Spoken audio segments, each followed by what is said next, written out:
Good day, guys. How are you? Достар, сіздермен біз бүгін workbooktағы 6-шы беттегі 2-ші тапсырманы талқылайтын боламыз.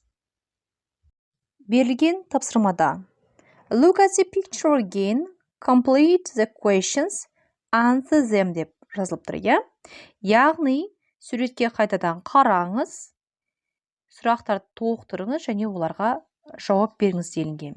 Ендеше осы суретке қарай отырып тапсырманы бірге орындайық. Look at the picture again дегені біз алдыңғы бірінші тапсырмада осы суретті пайдаланған болатынбыз. Сонымен complete дегеніміз толықтыру, answer ол жауап беру. Бірінші сұрақта Any questions? Қандай да бір жастықтар бар ма деп сұрап тұр, иә?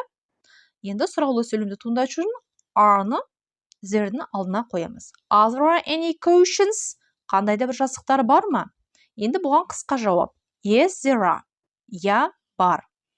Өйткені суретте бізде бірнеше жастықтар берілген, иә? Екінші сұрақта a painting, иә? Бір картина. Картина бар ма деп сұрауымыз керек. Is there a painting? Сәйкесінше бізде картина жоқ, сонда no, there isn't деп жауап береміз.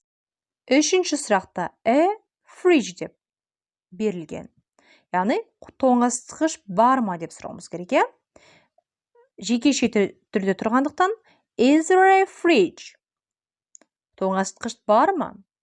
Енді бізде суретке сәйкес тоңазытқыш жоқ, сондықтан no, there isn't деп жауап береміз. Және соңғы төртінші сұрағымызда any flowers деп сұрап тұр, иә? Қандай да бір гүлдер бар ма, иә? Сәйкесінше flowers деп көпше түрде тұрғандықтан are there any flowers деп сұрақты қоямыз. Сәйкесінше біздің суретімізде гүлдер жоқ, жауабымыз болымсыз формада болады. Және қысқа түрде no, there aren't деп жауап береміз. Сонымен достар, сіздермен workbooktағы 6-шы беттегі 2-ші тапсырманы талқыладық. Егер де сұрақтарыңыз болса, комментарийға жаза кетіңіздер. Және каналыма тіркеліп, лайк басуды ұмытпаңыздар. Goodbye!